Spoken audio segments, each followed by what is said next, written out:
What about looking back over history? You've written the idea that women were oppressed throughout history is an appalling theory. They haven't had a great time though, have they?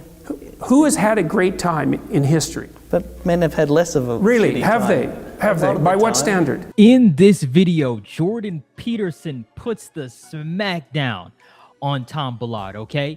Look, if you're the sensitive type of person, I'm just warning you, viewer discretion is advised. He goes in. Without further ado, let's ride. We'll watch our show. I can't guarantee it, but we'll see what happens. Do you ever watch those videos when you're feeling down about yourself? Do you just watch those videos and go, yes, I destroyed that person. No, I rule. no. Come on. No, that doesn't happen. Let's talk about your book. Okay. It's 12 Rules for Life, An Antidote to Chaos. There it is. Now, you've connected a lot with a lot of young men, lots of different people, but young men particularly seem to, find something in your message. I'm a young man. I'd like to be improved, please. Yeah. I want to stop being a pathetic weasel. Yeah, that would be good. Are you a pathetic weasel? Well, I'd like You seem to be doing all right. I'm doing fine. Yeah, well, so you're not as pathetic as you might be. Rule 1 is stand up straight with your shoulders back. Yeah. I have terrible posture. Yeah, That's it's not so bad. okay. Maybe you have a good tailor and he's like shouldered up your suit nicely. Are you flirting with me, Dr. Peterson? Well, not intentionally. Oh, you are my. very attractive, though. I feel so great. I'm 28 years old, I can't cook. Yeah. Tried to quit smoking about 6 times, rarely exercise, Yeah. regularly use recreational drugs. Yeah. I'm a vegetarian who ordered butter chicken on the weekend. Oh, yeah. Haven't been in a relationship that lasted longer than a year since 2011. Hate my job. Never remember anyone's birthday. Still renting. Don't know what Bitcoin is. Haven't read a full book since 2012, Yeah. including yours. Yeah. Thoughts? Oh, if I would have known that, I would have never showed up for the interview. Which part? Oh, the whole disgusts thing you is the just most? a mess. It's fucking weasel, It isn't it? is. You gotta love Jordan Peterson's sense of humor. It's one of a kind. He's definitely one of a kind. Back to the video. Pathetic weasel. Yeah. There's no excuse. There's no hope for you, I'm afraid. You're big on people cleaning their room. Clean up your room. I don't know how you can go out and protest the structure of the entire economic system if you can't keep your room organized. I don't clean my room, but I do pay someone to clean my room. Does that still count? Yeah, well, it's a metaphor, obviously, and the thing is, it's not that easy to put your room in order. It actually requires a lot of thought. You have to think about your closet, all right? What should you be wearing? Where are you going to put everything? You have to think about how you want your room organized so that you can do whatever it is that you want to do in there, so that the room compels that or at least allows it to happen. And if you do it right, you learn a lot.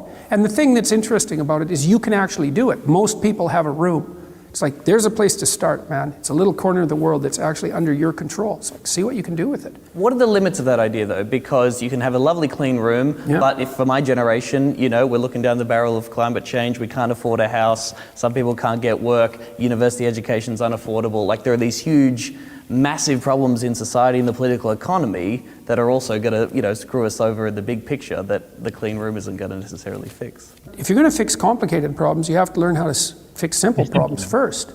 Bingo. I was just gonna say that.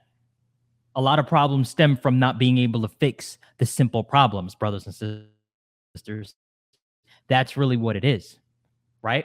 We go around trying to build the Golden Gate Bridge when our own small bridges aren't built. And I'm not trying to be Martin Luther King, give you Martin Luther King speech here, but I'm just saying, I resonate with this so much because I actually had his mindset for a long time. Back to the video. Then you get good at it. I'm not saying that young people don't have things to be concerned about, because life is a concern, right? Life is a fatal disease. It's a concern. You're not on top of it. There's always more challenge than you can take on in some sense. But complaining about the structure of being and attempting to reorganize massive social structures, especially when you don't know the first thing about them, which is generally the case, is just not advisable.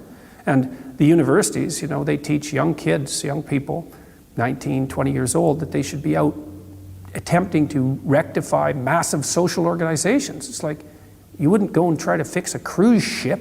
Things are complicated. You can't set your own room in order. You can't set your own family, your life in order. What the hell makes you think you're ready to take on something like the political system? That's hard. You're gonna mess it up, man, for sure. I feel like now's a good time to let you know that the ABC is the home of postmodernism and neo-Marxist thought. And I've just got our equity and diversity plan here. Oh, I see. That's nice. You've got a Might little help hammer and you. sickle on there, and that's quite cute. The ABC's equity and diversity plan for 2016 to 2018 has targets of 50% women senior executives and 20% women technologists. Is that bad? Yeah. Why? Because the game of dividing human beings up by their group identity ends in disaster, no matter who plays it and no matter what the reasons are. That doesn't mean that you know, in principle, it might, perhaps, who the hell knows? I don't know the internal workings of ABC. Maybe it would be better if 20% of the women were technologists. Maybe it's a radically misogynist organization. I tend to doubt it, but perhaps it is, and perhaps that should be rectified. But these sorts of quotas, they're a terrible idea for 50 different reasons. What about looking back over history? You've written the idea that women were oppressed throughout history is an appalling theory. They haven't had a great time, though, have they? Who has had a great time in history? But men have had less of a Really? shitty Have time. they? Have they? By what standard? I agree. You know, and especially if we're talking about, I mean, really anybody's history, right? Of course, my people's history, we didn't have a great time. Like, you know what I mean? Obviously, right? But a lot of other cultures too had it pretty rough. I'm not gonna lie, right? And yeah, and then also, I'm gonna be honest, women too. Back to the video. By what standard? Well, I'm just saying if you're a woman... How about war? But it took longer for women to get the vote, and women belong to their husbands, and in this country, one woman dies every week from domestic violence, a man dies like once a month, I believe, from that same cause. Like, aren't there some clearly obvious things that women are victim of as a result of their gender? There are inequalities in the catastrophes that the genders are subject to. And so, look, first of all, there's some things we got to get straight. History is a rough business. Everybody had it rough.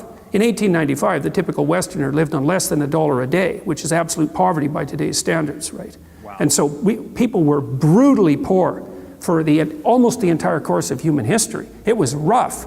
You say, well, did men or women have it worse? It's like, well, you know, that's a complicated question.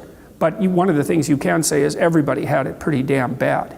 And apart from the pure catastrophe of existence that was shared, say, more or less equally between the genders, like, most of the time, men and women helped each other. Like, women raised their sons, you know? Right. Husbands protected their families. I'm not buying this whole, the sexes have been at each other's throats the entire history of mankind. It's like, no, wrong. And then one level deeper than that, I don't like the whole game. The whole game is, let's divide people into groups and contrast their oppression. It's like... I agree. Because the reality is, if you look at the past, right? If you look at what used to be, a lot of, I mean, look at the American nucleus, the family, right? You got the husband, the wife, and the kids, right? The wife used to stay home, really lock down the house, right? Take care of the homely duties, take care of the kids, right? And really just be that buckler for the husband when he got home from war, right? Sometimes work and all that stuff. So of course that doesn't exist as much now. You know, women want equal rights and everything like that, which I am not against, but I am definitely agreeing with Jordan Peterson here, because ultimately the reality is we helped each other. So all this new stuff, right, about, you know, opposing sides, that's not the reality. Back to the video. Fine, play it, see what happens. You're not going to like it. We did that in the 20th century, right? The right-wingers played it in Nazi Germany, and left-wingers played it throughout the communist world. And all that happened was that we stacked up the corpses, millions of them. It's not a good game. The equity game, that's a bad game. Bad game? Bad game. You don't want to read this just to be sure? If it says equity, it's a bad game. Because it means equality of outcome. Right. Like equality of opportunity, anybody with any sense is for that. Okay. For my bosses watching, I have read this, and I fully endorse its message, and will continue the crusade, comrades. Who did the little cover design? Michelle Guthrie. No. Yep. Very funny. It's very funny. Dr. Peterson, we're out of time. Thank you for destroying me. Yeah, no problem. Thanks for the interview. Of course. Enjoy your time in Australia. All right. Well, I would say he got schooled. More than Detroit. And, you know, maybe educated. I would say he got educated. You know, Jordan Peterson isn't out here to destroy, right? He's out here to educate.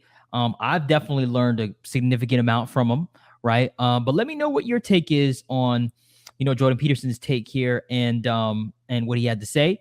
And that's pretty much it, guys. Thank you for watching the video. Make sure you slap the like button, kick the subscribe button for more. Until next time, peace.